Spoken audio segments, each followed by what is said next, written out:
the Patriots extra motivation for Psycho Tom to come out, and I think they just did that for your Cowboys. So all eyes you're right about that, will be on that one. Patriots, Cowboys, and Dallas, and of course we'll be watching Brady and Hardy very closely. Moving on to tonight's game, though, we've got Thursday Night Football, people. The second year of the Bill O'Brien era has not started as planned. The team is now 1-3, and in the third quarter of last week's game against Atlanta, when the Texans were down 42-0, they made a switch at quarterback on their way to a 48-21 loss. Stephen A., who's to blame here for the Texans' slow start? Bill O'Brien. That's who's to blame. I mean, that's an easy question. Watching Bill O'Brien on Hard Knocks, I have an affinity for individuals, particularly coaches, who are just straight shooters. They let you know exactly where they stand. They pull no punches. They tell you what it's going to be like, why it's going to be that way, and it is clear and established that they're the boss. There's no confusion. They are where the buck stops. And when it comes to Bill O'Brien, look, I respect the man. I respect the job that he did at Penn State, although some would say that most of the players under the late Joe Paterno did not leave, so he didn't inherit a bad program. He took over Houston, and they clearly improved from the 2-14 season that they had under Gary Kubiak and his successor that last year. Kubiak was there when they lost 14 straight games. All of those things are true. He did improve, but let's call it what it is. Bill O'Brien had an opportunity to draft a Teddy Bridgewater. He had an opportunity to draft a Derek Carr. To a lesser degree, Johnny Manziel, who was drafted before both of those guys, but whose success hasn't been the same as those other two as of yet. He passed on that. He passed on that for Jadeveon Clowney, who to me has been a virtual no-show throughout his NFL career thus far. If things don't change for Jadeveon Clowney, he may very well go down as one of the biggest busts as a #1 overall pick in NFL history. I mean, we got to keep an eye on that. I'm talking about along the lines of Jamarcus Russell, for crying out loud, because we are getting absolutely positively nothing but he was from injured, Jadeveon. Stephen A., to be fair. He was injured. He was injured, whereas Jamarcus Russell was just fat. Yeah. Where Jadeveon Clowney, he was injured. But the point that I'm trying to make is that, well, you know what? There was some questions about him coming out of South Carolina, not just about his zest to play the game, but about whether or not, injuries was something that he was worried about and stuff like that. Well, if you have those questions, his talent jumped off the screen. There was no doubt about that. But the flip side to it is that on the NFL level, when somebody is questioning your zest to play the game of football, you've got a problem. Well, Bill O'Brien and those boys, Rick Smith and those boys, elected to go in that direction. Fair enough, because his talent spoke to that. But the quarterback position is the most important position on a football field. And evidently it did not appear to be that way with a Bill O'Brien and Rick Smith. So when I look at it from that perspective and I see the trouble that they're having, it's raising red flags. Because even though their defense can be considerably better, the fact of the matter is their offense has been the problem. Their offense was the problem when Matt Schaub was there. Even when he was throwing 400,000 yards plus, when he got to the postseason, he looked like a deer in headlights. And then now, since he's been gone, you can't find anybody that can look halfway decent in the regular season. I mean, you got people that want to crown Ryan Fitzpatrick as the second coming because of how respectable he made them look last year. So clearly your quarterback position is a problem. And I just look at it from the perspective that if you're Bill O'Brien, a lot of fire and brimstone. I certainly don't question his football acumen, but right now he's falling along the lines of all the other coaches that came from Bill Belichick. The Romeo Crennels, the Charlie Weisses. I love both of them, but their careers have not been that successful as head coaches. And now you've got him and, of course, Josh McDaniel. I mean, New England coaches that became head coaches don't have the greatest record. Eric Mangini did relatively decent in New York, but he didn't last long. And now we see the problems they're having defensively in San Francisco. And we know how much we both respect Eric Mangini. I'm just saying that when you look at coaches that came out of Bill Belichick's system and ultimately landed themselves head coaching jobs, none of them seem to be on the level of Bill Belichick. None of them. And Bill O'Brien's the latest. I hope he turns it around because I like him. But It's not that impressive thus far. I'm with you. I also like Bill O'Brien. But before I get to him and expand on your points, I got to make a quick one about J.J. Watt.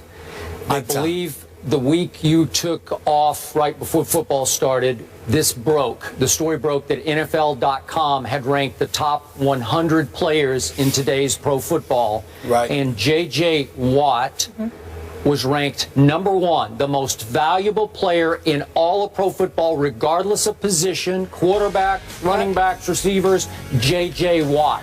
And That's my ridiculous. response that day was, J.J. Watt? J.J. Watt? Seriously. So now I ask again the same question I asked back in August. How can a defense that was behind 42-0 at Atlanta last Sunday feature the best player in pro football? How can J.J. Watt now be part of a team that over the last 2 years and now these 4 games of this year is 12-24? Is that the MVP of the league? What is he doing to lift that team above 12-24? I don't know. I admire him greatly at his position. You know, as an inside pass rusher, you'd have to say he's the best, but the most valuable player in pro football, I don't think he'd be in my top 10. He's in, seems like at least 10 national TV commercials, God bless him, but it seems like he's being overrated as that guy who can do that for that team. Now back to the preseason, in which week after week I watched Hard Knocks featuring J.J. Watt and Bill O'Brien. I enjoyed it. I did too, but I sat right here and I first guessed this. I'm not 20/20 hindsight. I said, my goodness, Bill O'Brien is really getting full of himself. He is really enjoying his breakout star performance on Hard Knocks, maybe to a fault, because he seems more and more self-aware and camera conscious.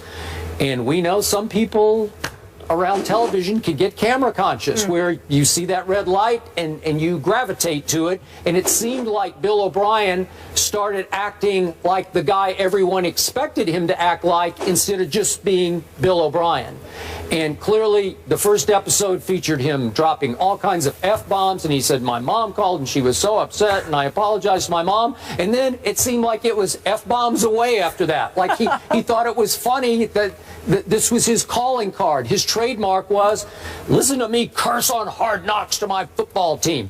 And he got a little carried away with it. Maybe his team got a little carried away with it. And I remember him battling back against all the criticism and concern about you don't have a quarterback. We do have a quarterback. And by the way, he is a quarterback coach and a coordinator. He is the overseer of that offense. But he was willing to go to NFL battle with either Hoyer or Mallett or Hoyer, and he thought they would be just fine. And obviously, we're only 4 games in, but they have not been just fine because he's been playing musical quarterbacks with those two. And when you have 2 quarterbacks, as the old saying goes, you have none. Yeah. I think they basically have none. They don't have a viable option, and so they're going to struggle all year because it's going to be Hoyer, then Mallett, then Mallett, then Hoyer. They don't have a running game. And they don't have a Arian running Foster, game. so that doesn't help. That's a fair point. They haven't had Arian Foster. He tried to play, had one big faux pas last week that resulted in a touchdown. But still, Stephen A., in the end, J.J. Watt, to me, is being overrated as the most valuable player, and Bill O'Brien is being a little overrated off Hard Knocks, his instant stardom on Hard Knocks. And it boils down to this team is 1-3 and got blown off the field and humiliated at Atlanta. Well, I don't blame you for your comments about J.J. Watt. I think he's a superstar. I think he deserves all the respect and the acclaim that he has received. He's leading the team with sacks with 4 right now. He's second on the team in tackles with about 18. We know he gets double teamed. He gets triple teamed. He's absolutely ferocious. He's big time. He's legit. But by mere virtue of the position he plays, it's impossible for him to be the best of anybody in the NFL, the most valuable, because he simply can't have that kind of impact. He can't have the kind of impact that a Lawrence Taylor once had. He can't have the kind of impact that people like that have had in the past, okay? And when you look at today's game, there's just no question that when you talk about most valuable player in most instances, it has to be your quarterback. Yeah. Because so much of the onus is on their shoulders in terms of the team's success or failure. That's the point that I want to make about that. When we talk about Bill O'Brien, I'm not going to get on the man for cussing, Skip, because I don't think he's trying to play to the cameras. I think that's the way he talks. I think it comes absolutely natural to him. You know, listen, everybody, any man that's decent, obviously, changes when he's around his mama. So you don't talk a certain way when you're around your mama. So, yeah. Listen, we all know, listen, I ain't gonna apologize. We all know that I cuss. I am 47 years old. My mother heard me cuss one time in my life. And the only time that transpired was when she was behind me and I didn't know. That is the only time that my mother has ever heard me say a curse word in my 47 years on this earth. I do not speak out of turn. I don't even raise my voice around my mama. It's just automatic. And what did your mama say when she heard that word slip out of your mouth? Well, you mean after she knocked me upside my head? That's what I was waiting for. You mean are you asking about what she did before or after? You know, after she lectured me and, you know, Stephen, I did not raise you that way, watch your mouth. But that was after I got slapped upside my head. So that was, again, and actually, guess what? That was 2 years ago. That's 2 years ago. It wasn't like it was a decade ago. 14 years. No, this is 2 years ago. This is 2 years. She heard me cuss. Yes, I was 45 and I got slapped upside my head. And you know what I did? I said, I'm sorry. Yeah, because she's mama. So, yeah, mama. But away from mama, you know, you're going to do certain things, okay? So that's just the way it goes. Now, when I think about Bill O'Brien, you know, he doesn't need, you know, I don't think he was playing for the cameras. I think that's just who he is, Skip. But I think the indictable offense against him is that he turns out to be like most other coaches. People are forgetting what makes Bill Belichick special. You point out Tom Brady. You know what I point to, Skip?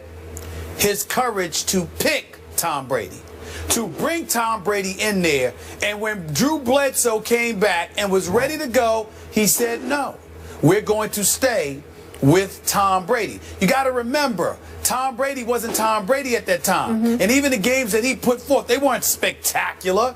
But Bill Belichick saw something and didn't care about the money Drew Bledsoe, was getting paid, and said, this is who we're going to go with, even though Tom Brady was stellar. And a lot of people felt that Bill Belichick should have made that move.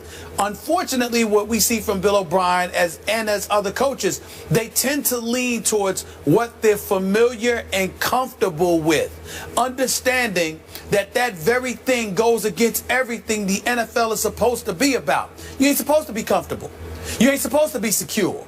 It's supposed to be up in the air. You're supposed to wonder, because the game demands that. And the fact that we've got both Hoyer and Mallett on the squad, two former New England Patriots, you know, he's comfortable with them. I believe it's costing him, because he picked dudes he was familiar with, as opposed to going out there and taking a chance on somebody whose potential could potentially be greater, but is also unknown. Last quick point. If Bill O'Brien, who once coached Tom Brady, had Tom Brady right now, they just well could be 4-0. I agree with that. If anyone had Tom Brady. Good news for Bill O'Brien and the Texans may be here. According to our Adam Schefter, Matthew Hasselbeck is expected to start in place of Andrew Luck tonight in Houston. This just in. Up next.